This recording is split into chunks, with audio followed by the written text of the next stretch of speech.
Hi everyone, we're here in WordCamp Europe and we're talking with Alexander from TMS-Outsource. So, a company that's behind two well-known WordPress plugins. It's wpDataTables and Amelia. So, hi, it's nice to see you here today. Nice to see you. And could you share a little bit more information about yourself? Yeah, sure. I was born in Tyumen. It's a small town in Siberia. I've been living there until like 27 years old. I've done PhD studies and then decided to relocate to Europe. So since 2011, I live in Belgrade. And during the first year, I developed the core of the plugin that then became wpDataTables. So back then, I had a full-time job as a full-stack developer. So I've been doing that after office hours till like 1 a.m., 2 a.m. each day. And then after some time, when I started selling that, it started going on very well, and I had to quit the job and start the company, which is now TMS-Outsource. Well, that's a nice story. So, as I mentioned before, you have two successful plugins, and one's on market for a while, and Amelia is a newer one. So, how did those ideas, come to mind? And they're probably like two separate stories. One of sleepless nights, apparently. Mm-hmm. So, what about Amelia? Yeah, exactly. So first one was built like a totally developer's tool. So I was building it with developer's mindset because I did something similar for my then employer, and I thought that it would be good to have something for WordPress where users that aren't tech savvy could just upload their Excel tables or link to their Google spreadsheets or upload their CSV files and just have this data in the table that front-end users could then filter and sort and do like many other things with that, like export data. So I started developing that without any particular marketing idea in mind. So it started very well because there were not so many competitor solutions back then. And after I released it, I was following the users' feedback a lot. So the new features were quite community driven. I was following what was requested the most and implemented it one by one, like support for server-side tables, support for front-end editing, support for more advanced charts, etc., etc. And in the end, it became so it has so many features that it became a little bit hard to do marketing for that because it's a solution for everything and everyone, and it's very hard to find the target audience when your product is like that.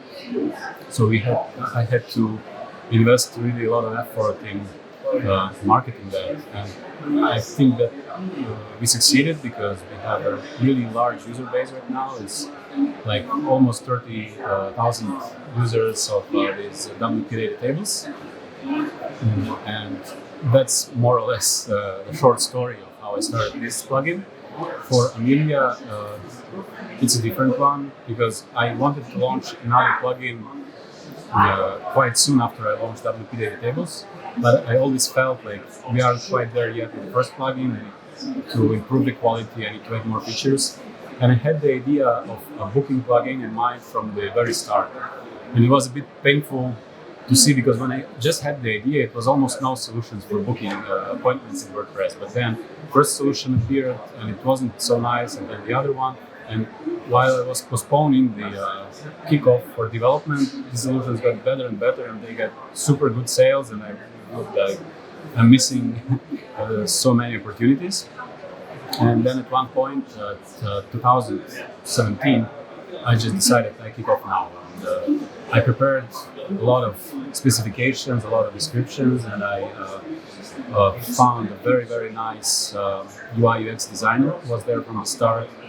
And I planned everything from the start. It was totally different from wpDataTables. It wasn't that much community driven. We analyzed the market a lot. We prepared the marketing plan. We knew exactly how we'll market that, and we had a plan with dates when we launched the launch campaign and things like that. So maybe that's why it kicked off even more successful than the first plugin, because it's 1 year old and now we have 3,000 paying customers already, and they're getting like almost 300 every month, and the number is growing. So yeah, that's the other story. Oh, well, that's nice, and healthy competition is always good. So wpDataTables is a regular actually on the Envato Market top plugin list. And Amelia is something that you sell on your own website. So what made you choose that route? Yeah, actually now we are selling both plugins directly. They're still listed on Envato, but mostly for our existing customers to be able to access the updates, because back then we sold them lifetime updates, and we just kind of canceled that all at once because they wouldn't be very happy about that, and it wouldn't be fair from our side. So we decided to leave Envato because honestly, for a very long time we've been doing all the marketing and promotion on our own. We were driving like 90% of the traffic on our own. They do give good visibility for WordPress offers, and they're good when you start. They gave us a great kickoff in the beginning, but then when we've grown, they became more like very expensive middleman, not really adding much value to us. We were more using them as payment provider, and then we just decided to use a real payment provider instead of a marketplace, because sometimes we saw things like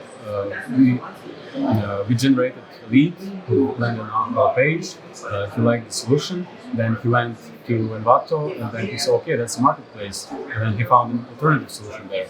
So we didn't really like that. So in April we made the switch, and now we're selling directly. In the beginning there was a bit of disruption, but now we are getting back to the same numbers that we had before. Good, that's good, of course. So what would you say are the pros and cons of selling in a marketplace? Just not as you start, but of course in the long run.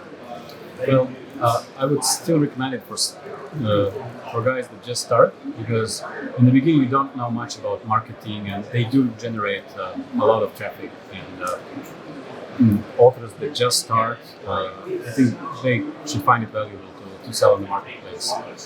So the pros are the traffic that is generated by the marketplace, the credibility of the marketplace, because when you just start, no one knows about you, and people feel not so comfortable with purchasing directly from you. Also, they take care of many things in the back, because you don't think about frauds, about high-risk transactions and things like that. And marketplaces take care of that transparently. Maybe there are other pros, but I can't think about them at the moment. And the cons are they care much more about the clients, they care much more about their own marketplace, and they also have, if we speak about Envato, they also have this elements thing, and they're much more motivated now to drive traffic away from the Code Canyon and Team Forest marketplaces to the elements, by what I can tell. Also, their commissions are super high, especially if you're a non-exclusive author or if you're a beginner, because they have this. When you start to get less, and as I already said, if you generate traffic to your items, then their commissions just do not make sense. That's the biggest con for us. Also, we think that the subscription model is much better, both for the clients and for the authors, because clients can be sure that authors won't just stop the development at one point, which happens a lot in marketplaces, because when you sell lifetime licenses, it's not sometimes viable to keep developing the product. It's just not, revenue-wise, it's just not viable. So many authors just stop developing product at some point, and then users that did use it for their websites need to switch to some alternative solution. And with subscription, they know that authors will keep developing the product. And marketplaces rarely provide this model. They just provide the lifetime license. Okay, so with Amelia, you've been selling it on your website right from the start. So no, we also launched it on Code. Also the Switch. And it's still listed there for high price. Now that you have this experience and both the plugins are outside of there, so do you have any tips for companies that don't want to start on marketplaces, but they want to start to sell it on their own right from the start? Is there anything you could suggest? Well, there is no magic pill. I mean, there is nothing that you can do and you will get great sales from the start. It's just not possible. And I remember these first days when we just launched the sales of Amelia. We received the very first sale in like several hours when it was published, and it was like super magic moment. Everyone was super excited. And then for 2 days we were just pressing F5, and there were no sales, and we were like very frustrated. And we did everything right. We had a nice launch campaign. We had a great spike of traffic on the website. So even if you do everything right, there is always the onboarding curve, and this is always a long run. So what I would recommend, what works for us, is to build partnerships to generate traffic with, including reviews about your plugin or theme or whatever you do on popular websites. Have someone speak about you. To get some references as early as possible from well-known WordPress resources and of course from the customers, because that's really something that helps to sell. Because when a potential customer is considering buying your product, it really helps to make the decision when they see good reviews on your website. And it's very important not to post fake reviews there. Some people do. What else helps? Of course, paid traffic. It's something that is always working, but it's very, very tricky to configure it properly, because if you just launch a campaign on Google Ads, it can really burn all your budget in a day, but not really bring you any potential customers. So it's very important to go in baby steps and configure little by little, like the audience, the geography. They have a lot of configuration, and so you need to really find the sweet spot. And it's never like you found it and it stays like that. So you also always need to do reviews every week. We do this constantly. So I would also recommend that, but I would recommend starting with smaller budgets and increasing it by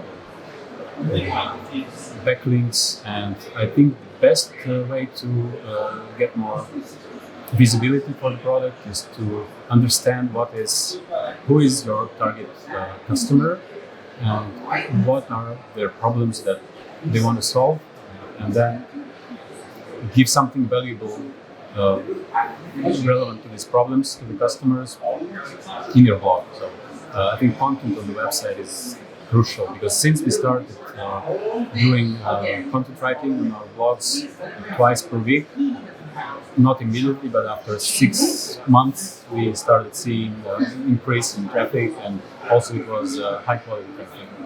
And also, it's not like you write the post and you forget it. You need always to monitor which post gets more Google attention, and then you modify a little bit. But this is actually what they call like real estate, which stays there forever. That's what is the most like ROI-wise, return on investment-wise, it's the best way to generate high-quality traffic and more sales for us. Well, hopefully for others who are trying to apply these tips as well. Yeah. Okay, well then let's end on a fun note. We've got a last question that we ask everyone. So the logo of wpcrib is a duck, as you might know. So what would you say is the sound that a duck makes? Quack, quack.